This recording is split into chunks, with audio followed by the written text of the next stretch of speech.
اعوذ باللہ من الشیطان الرجیم بسم اللہ الرحمن الرحیم اللہم صلی علی محمد الحرف الخامس ام ہے نا، یہی پڑھنا ہے.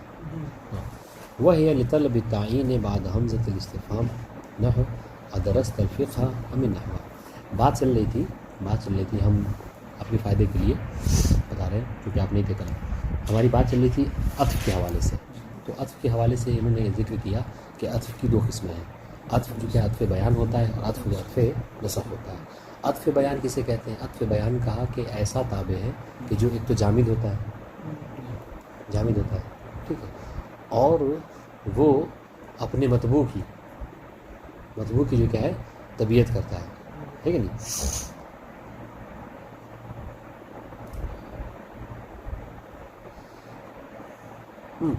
اچھا، اگر یہ معرفہ میں ہو تو انہوں نے کہا تھا کہ موضح ہوتا ہے معرفہ کے لیے، اس کی وضاحت کرتا ہے، اور اگر نکرہ میں ہو تو اس کے لیے کیا ہے وہ مخصص بن جاتا ہے. ہم نے مثال دی تھی جاء محمد، تو سامنے والا سمجھے گا کہ محمد تو بہت سے ہیں، لیکن جب آپ نے کہا جاء محمد صدیقوں کا تو اب وہ سمجھ جائے گا کہ ہاں یہ محمد سے مراد میرا دوست ہے اور سارے محمد نہیں ہے. تو یہ کیا ہے وضاحت کر دی اس نے ان شاء اللہ. تو یہ کیا ہے دیکھیں محمد چونکہ اس میں علم ہے، کیا کہتے ہیں معرفہ ہے، تو معرفے میں کیا فائدہ دیتا ہے یہ وضاحت کا، ٹھیک ہے عطف بیان. اور نکرے میں یہ مخصص کا فائدہ دیتا ہے ان شاء اللہ. وفی النکر نہیں، وفی المعارف الموضح لمطبوع فی المعارف، ٹھیک ہے، المخصص له فی النکرات، یہ ہے ٹھیک ہے. اور نکرے میں کیا ہے مخصص کا فائدہ دیتا ہے، ٹھیک ہے. ما ان سدید، ما جو کیا ہے یہ وہ ہے نکرہ ہے جی واضح ان شاء اللہ. اور سدید یعنی خون آلود پانی. یہ کیا کیا خون آلود پانی نے مطلب خاص تو نہیں کر دیا، مگر کیا ہے یہ کہ ایک طرح کا فن، یعنی اس نے مطلب وہ اس کو نکرہ تو نہیں بنا دیا، لیکن کیا ہے ایک طرح کی تخصیص بہرحال ہوتی ہے نکرے کے بعد نکرے میں. اچھا وہ اور اس میں کیا کہتے ہیں، اس میں عطف نسق میں کیا ہوتا ہے؟ عطف نسق وہ ہوتا ہے کہ وہ تابع ہوتا ہے کہ جس تابع اور مطبوع کے درمیان میں ان 10 حروف میں سے کسی ایک کی ضرورت ہوتی ہے. اس کا مطلب کیا ہے کہ عطف بیان میں یہ حروف نہیں آتے، جبکہ عطف نسق میں یہ حروف استعمال ہوتے ہیں. اب بات چلی تھی یہ جو حروف عشرہ ہیں ان کے معانی کیا ہوتے ہیں ان شاء اللہ. تو اس سے پہلے انہوں نے سب ذکر کیا. بات ہماری پہنچی تھی اس کے حوالے سے، کہاں تک پہنچی تھی بات؟ ام کے حوالے سے، کہ ام بھی حروف عاطفہ میں سے ہے، ٹھیک ہے.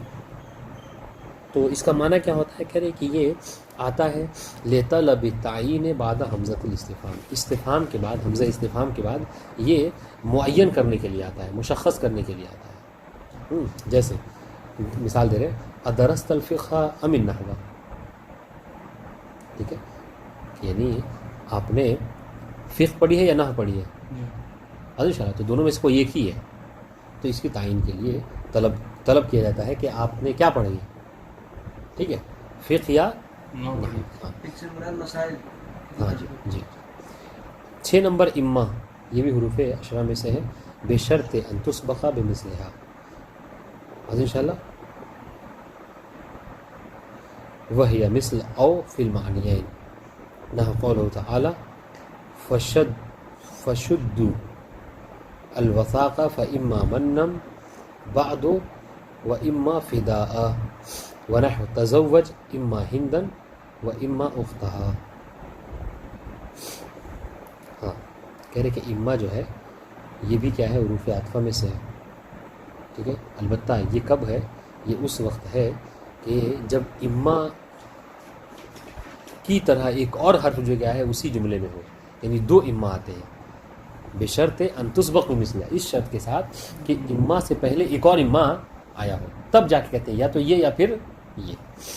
وہی مثل او فی المعنیین، اور یہ جو کیا ہے او کے مانند ہے. او کا کیا معنی تھا؟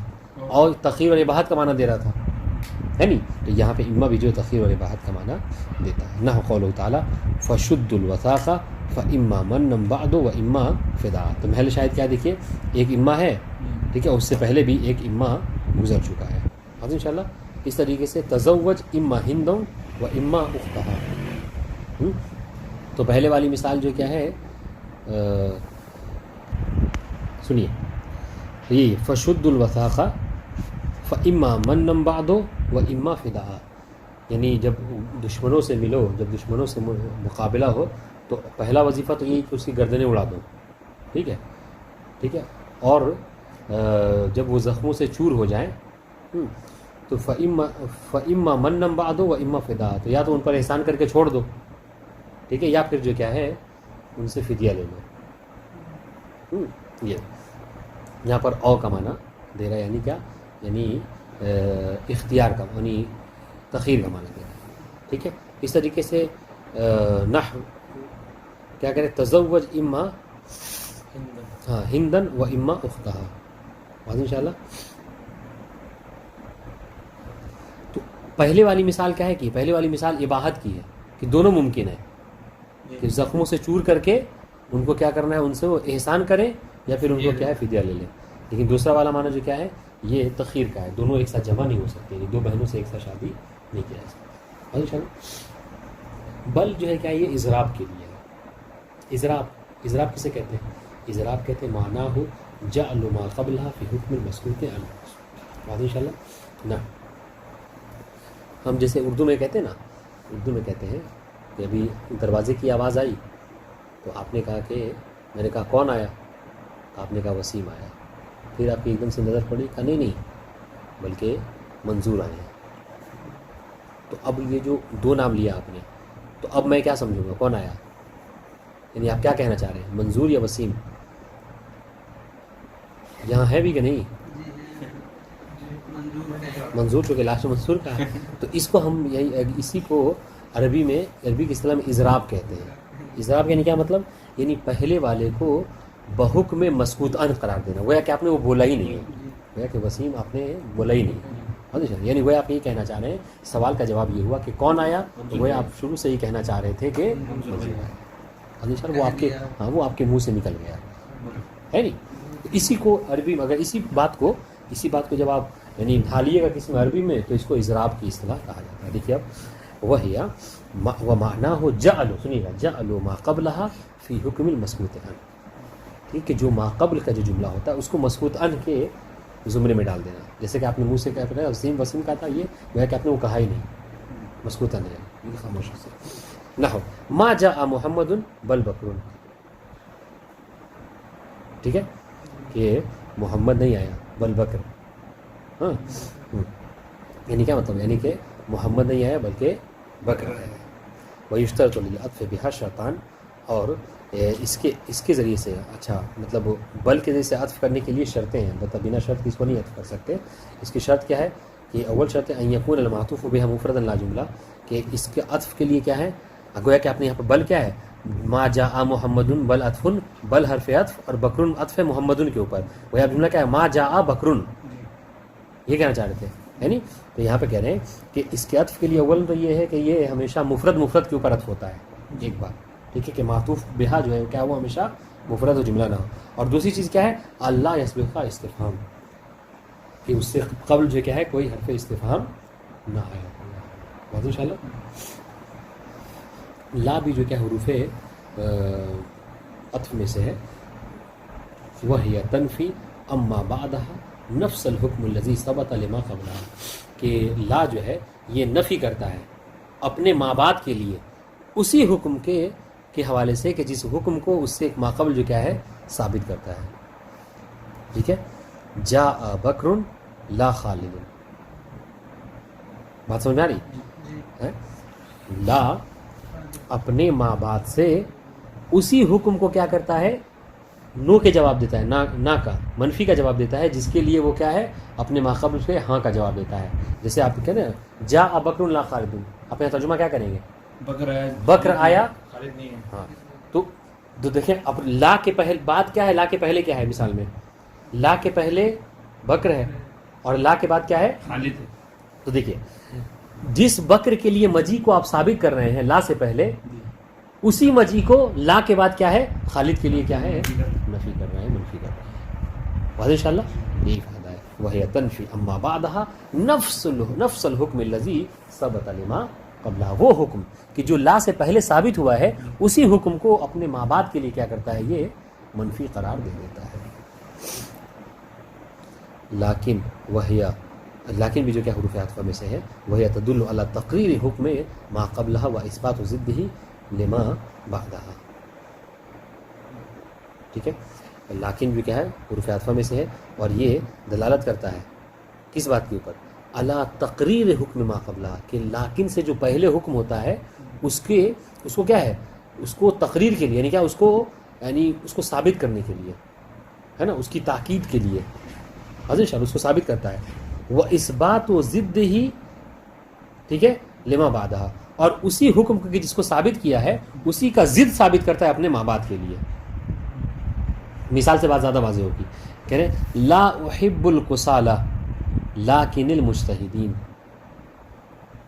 کیا کہہ رہے ہیں کہ لا احب الکسالى، کہ میں جو سست لوگ ہوتے ہیں ان کو پسند نہیں کرتا، لیکن المجتہدین، لیکن مطلب کیا ہے، مطلب دیکھیں کہ کسالہ کے لیے جس حکم کو نفی کیا ہے تو کسالہ، ٹھیک ہے، اب اس حکم کس چیز کو ثابت کیا ہے؟ لا احب، یعنی میں پسند نہیں کرتا کسالہ کو، محبت نہیں کرتا، ان کو پسند نہیں کرتا. اب اس کا برعکس کیا ہے، یعنی پسند کرتا ہوں کس کو؟ مجتہدین کو. اس کا مطلب کیا ہوا کہ لیکن سے پہلے جس حکم کو آپ ثابت کر رہے تھے، لیکن کے بعد والے کے لیے اسی حکم کا عکس ثابت کرتے ہیں. لیکن سے پہلے کسالہ تھا تو کسالہ کے لیے اپنی نفرت کا اظہار کر رہے تھے آپ، اور لیکن کے بعد مجتہدین کوشش کرنے والے لوگ ہیں، محنتی لوگ ہیں، تو ان کے لیے آپ اپنی کیا ہے، محبت نہیں بلکہ اپنی کیا ہے، آپ نفرت نہیں بلکہ اپنی محبت کا اظہار کر رہے ہیں. واضح انشاءاللہ. اب عبارت دیکھیے وہی تدل علی تقریر حکم ما قبلها، ٹھیک ہے، وہ اس بات و ضد ہی لما بعدها، ٹھیک ہے، کہ ما قبل کے حکم کی تقریر کے اوپر دلالت کرتا ہے اور اسی کے ضد کو اس کے ماں باپ کے لیے کیا ہے، ثابت کرتا ہے. واضح انشاءاللہ. میں کسالہ کو پسند نہیں کرتا، یہ حکم کیا ہے، مقرر ہو گیا، ثابت ہو گیا، اور اسی کے برعکس ثابت ہو گیا کیا، لیکن مجتہدین کو پسند کرتا ہوں. یعنی گویا کہ اردو میں آپ کہیں گے تو جملہ یہ ہوگا کہ میں سست لوگوں کو پسند نہیں کرتا لیکن جو مجتہدین ہیں ان سے محبت کرتا ہوں. ہاں، لیکن اس کے لیے بھی شرط ہے، وہ یشترط وہیں یسبقھا نفی اور نہیں. اس کے عمل کے لیے شرط کیا ہے کہ شرط یہ ہے کہ اس سے پہلے نفی اور نہیں کیا ہے، گزرے، موجود ہو جملے میں. جہاں پہ دیکھیے لا کی صورت میں ہے نفی موجود ہے، ٹھیک ہے. وَأَن يَكُونَ الْمَعْطُوفُ بِهَا مُفْرَدًا، اور یہاں پر بھی جو معطوف ہے وہ کیا ہونا چاہیے، مفرد ہونا چاہیے، ٹھیک ہے. اور تیسری شرط وہ اللہ تسبقہ الواو، اور اس سے قبل جو کیا ہے واو نہ آیا ہوا ہو. اور انشاءاللہ یہ تین چیز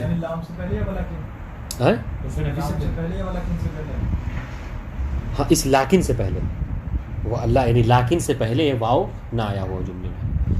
یہ سب یا اس کے اوپر لیکن کے اوپر وہ یشترط ان یسبق، آگے اس میں کہاں پلٹائیں گے، یسبق لیکن، کہ لیکن سے پہلے کیا ہو، نفی اور نہیں آئی ہو، ٹھیک ہے. دوسری بات وہاں یکون المعطوف بہا، ہاں، لیکن کے ذریعے سے جو عطف ہوا ہے وہ کیا ہو، مفرد ہو. دیکھیں لیکن کے بعد کیا ہے، المجتہدین مفرد ہے کہ نہیں ہے جی. اور وہ اللہ تسبقہا، اور ہاں کس میں پلٹائیں گے، لیکن، اور اس لیکن سے پہلے نہ آیا ہو کیا، الواو. معلوم انشاءاللہ. حتی، یہ بھی حروف عاشر ہے. اگر اس سے پہلے واو آ جائے تو پھر نفی کا معنی دے گا، لیکن اگر اس سے پہلے واو آ گیا تو پھر اس کا اصل معنی ہے ثابت کرنا، تو پھر یہ تھوڑی ادھر نفی کے معنی والے ہیں نا، پھر نفی کے معنی والے واو اس سے پہلے آ گیا لیکن سے پہلے ہو سکتا ہے جی. جیسے ابھی یہ دیکھیے لا احب الکسالى ولکن المجتہدین، سمجھ رہے؟ ہاں، یعنی میں کسالہ کو پسند نہیں کرتا، اور کیا ہے، ہو سکتا ہے یہ جملہ ہی درست نہ ہو، واو آ جائے تو پھر یہ ہوگا کہ اب جو عاطفہ ہوگا وہ واو ہوگا لیکن نہیں ہوگا. یہ سارے اعتراضات ہیں، اس وجہ سے کہہ رہے ہیں کہ یہاں پر واو نہیں ہونا چاہیے. واضح انشاءاللہ. نہیں واضح ہوئی بات. حتیٰ بھی جو ہے کیا ہے، حروف عاشر ہے، حروف عطف میں سے ہے. وہ ہے علی تدریج والغایہ، اور یہ فائدہ دیتا ہے کس کے لیے، تدریج کے لیے، یعنی جو چیز حاصل ہوئی ہے وہ بھی تدریج ہوئی ہے، ٹھیک ہے. اور غایت کا مطلب انتہا کا معنی دیتا ہے. وہ تدریج کسے کہتے ہیں، وہ دلالت علی انقضاء الحکم شیئا فشیئا، کہ وہ تدریج کیا، تدریج یہ ہے کہ کوئی حکم جو کیا ہے ختم ہوا ہے، منقضی ہوا ہے دھیرے دھیرے، ہاں، بالتدریج، دفعتاً نہیں، آہستہ آہستہ. جیسے دیکھیں یموت الناس حتی الانبیاء، لوگ مریں گے، ہاں، ٹھیک ہے, یہاں تک کہ انبیاء بھی. ان شاء اللہ. تو یہاں پر کیا ہے, یعنی یہ بالتدریج ہوگا, یعنی کہ ایک دم سے سب کے سب نہیں مر جائیں گے. یہ کہنا ہوتا موت سے کسی کو فرار نہیں ہے, لیکن یہ کیا ہے, یہ بالتدریج ہوگا.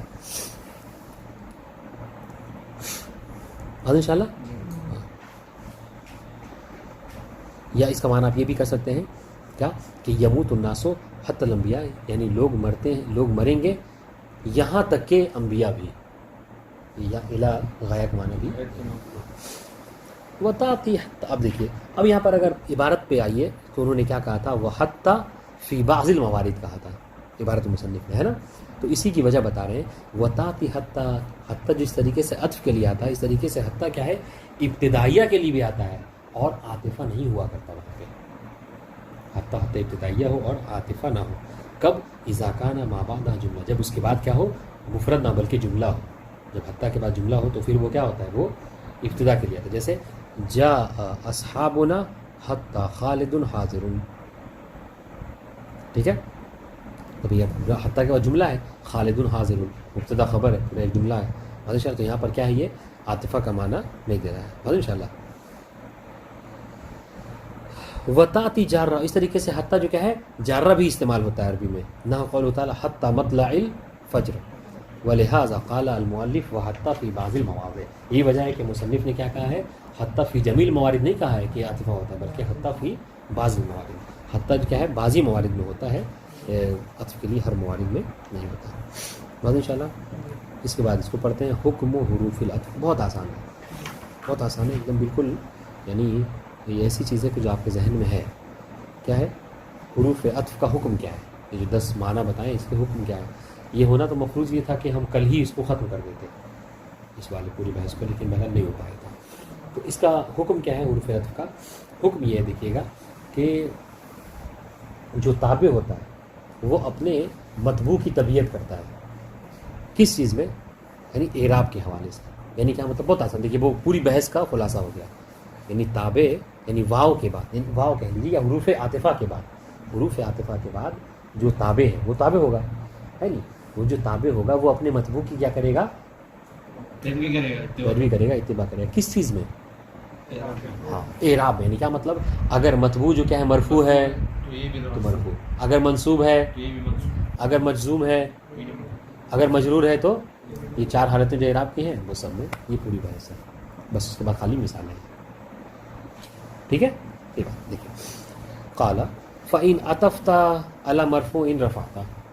کہہ رہے کہ اب جو مطلب یہ حروف عشرہ ہیں, حروف عشرہ کے ذریعے سے اگر آپ نے عطف کیا ہے, تو اگر اس عطف کو, یہ جو آپ عطف کر رہے ہیں, آپ کسی مرفوع کے اوپر عطف کر رہے ہیں تو رفعت. تو جس کو عطف کر رہے ہیں آپ, دیکھیں 3 چیزیں ہوتی ہیں اس وجہ کا. جب آپ عملیت عطف جب انجام دیں گے تو اس میں 3 چیزیں ہوتی ہیں. ایک معطوف, ٹھیک ہے, ایک حرف عطف, اور ایک معطوف علیہ, تو جس پر عطف کیا گیا ہے نا. ایک معطوف, یہ اس کو معطوف, ہاں حرف عطف, معطوف اور معطوف علیہ. جاء زید و عمر, ایک دم آسان مثال ہے, مثال میں کوئی دقت نہیں ہے. جاء زید و عمر. اب اس میں بتائیے کون معطوف علیہ ہے, کون عطف ہے, اور کون معطوف ہے. زید معطوف علیہ ہے اصل تو حرف عطف ہے, ٹھیک ہے, اور امرن جو ہے کیا ہے, وہ معطوف ہے کہ نہیں. تو آپ جب عطف ہے تو یہ 3 چیزوں کی ضرورت پڑے گی آپ کو. معطوف علیہ جس پر عطف کیا گیا, ٹھیک ہے, عطف اور معطوف. ٹھیک ہے اچھا. تو اگر آپ جو عطف کر رہے ہیں, اگر کسی مرفوع کے اوپر عطف کر رہے ہیں, یعنی معطوف علیہ اگر مرفوع ہے تو جس کو رفع کر رہے ہیں, جس کو عطف کر رہے ہیں آپ, وہ بھی مرفوع ہوگا. بس یہی بات ہے. دیکھیں اذا عطف فإن عطفت على مرفوع, اگر آپ نے عطف کیا کسی مرفوع کے اوپر تو کیا کریں گے, رفعت. تو آپ کا حکم کیا ہے کہ آپ اس کو بھی رفع دیں گے, وہ بھی مرفوع ہوگا. او علی منصوب نصبت, اگر منصوب کے اوپر عطف کر رہے ہیں تو آپ کا حکم, آپ کو کیا کرنا ہوگا, منصوب کرنا ہوگا. او علی مخفوض خفضت, او علی مجزوم جزمت. ٹھیک ہے. انشاءاللہ تقول سب کی مثال سنیے. قام زید و عمر, تو آپ نے امرن کو عطف کیا کس کے اوپر, مرفوع یا منصوب کے اوپر, مرفوع کے اوپر، تب آپ کو امرن نہیں کہیں گے آپ، یہاں پر آپ کو امرن کہنا ہوگا، رفع آتا، ٹھیک ہے، آپ کو رفع دینا ہوگا. اس طرح کہ رأیت زیدن و امرن کہنا ہوگا، امرن نہیں کہہ سکتے یہاں پر، ٹھیک ہے، کہ اس لیے کہ امرن مرفوع ہے، عطف ہے کس کے اوپر؟ زیدن کے اوپر، جو کہ منصوب ہے. اس طریقے ومررت بزید و امر وزید لم یقم ولم یقعد. انشاءاللہ لم یقم، یہ لم یقعد عطف ہو رہا ہے کس کے اوپر؟ لم یقم کے اوپر، جو اعراب اس کا وہی اعراب اس کا. یہ مجزوم کی مثال. چار بس بات یہی ہے، اسی کو مصنف نے کہا ہے، بہت آسان سے. اقول هذه الاحرف الاشرا تجعل ما بعدها تابعا لما قبلها في حكمه الاعرابي. یہ جو فائدہ ہے، یہ کہنا چاہ رہے ہیں کہ اعراب میں کیا ہوتا ہے کہ یہ جو حروف اشرا ہے یہ کیا کرتے ہیں، یہ اپنے ماں بعد کو حروف اشرا کے بعد اپنے ماں بعد کو اپنے ما قبل کے حکم میں لا دیتے ہیں. کس چیز میں؟ حکم اعرابی میں. جو اعراب ما قبل کا ہے وہی اعراب ما بعد کا ہوگا. بس انشاءاللہ جی. اچھا کیا مطلب؟ بس وہی ہے. فإن كان المطبوع مرفوعا، اگر مطبوع، اسی کو دیکھیے ہم نے کیا پڑھا، معطوف علیہ، حرف عطف اور معطوف، اسی کو اس سے کہہ سکتے ہیں مطبوع علیہ یا مطبوع کہہ سکتے ہیں، ٹھیک ہے، اور تابع اور حرف عطف کہہ سکتے ہیں. بس انشاءاللہ.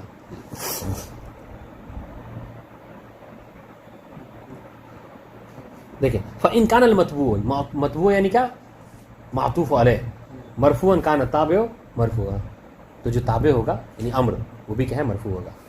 نحو بات سمجھ میں آ رہی ہے؟ بہت آسان ہے.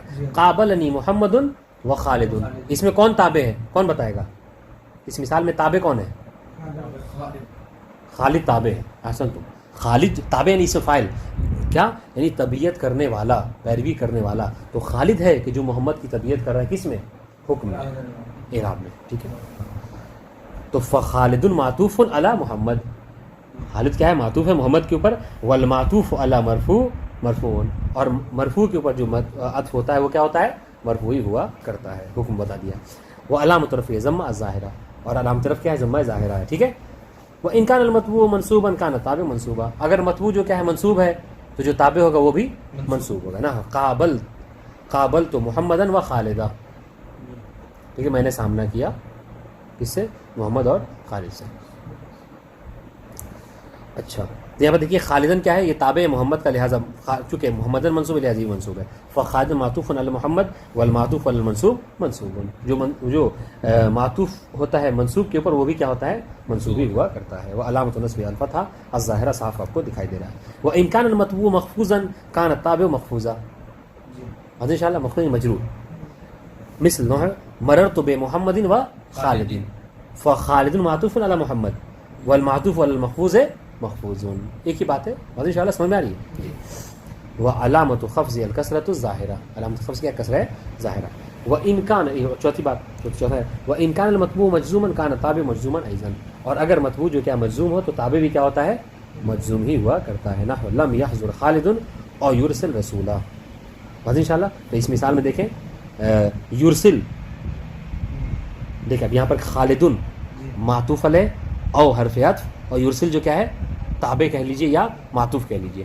تو یہ دیکھیں فیرسل کیا ہے؟ یہ معطوف علی یحضر ہے، یحضر، ٹھیک ہے. یہ یحضر کے اوپر عطف ہو رہا ہے کون؟ یرسل. تو جس طریقے سے یحضر کیا ہے؟ مجزوم ہے، لہٰذا یرسل بھی کیا ہے؟ مجزوم ہوگا. چونکہ دیکھیے یحضر تو مجزوم ہے لم کے ذریعے سے، تو پھر یرسل کیوں مجزوم ہو گیا؟ چونکہ یہ عطف ہو گیا ہے لم کے اوپر نہیں، یحضر کے اوپر. اور جب عطف ہونے کا مطلب کیا ہے کہ جو اعراب اس کا وہی اعراب یہ بھی لے لے گا. والمعطوف المجزوم مجزوم وعلامۃ جزمہ السکون. بس انشاءاللہ.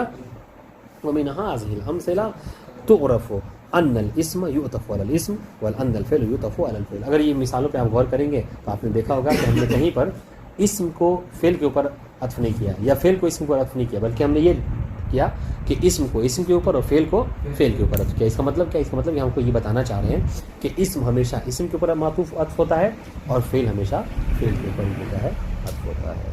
والسلام علیکم ورحمۃ اللہ وبرکاتہ. گزارش ہے کہ ایک دفعہ اس بحث کو ضرور پڑھ لیجیے گا، بہت اہم بحث ہے، ٹھیک ہے. اور نہ سمجھ میں آئے تو پوچھیے گا. السلام علیکم ورحمۃ اللہ.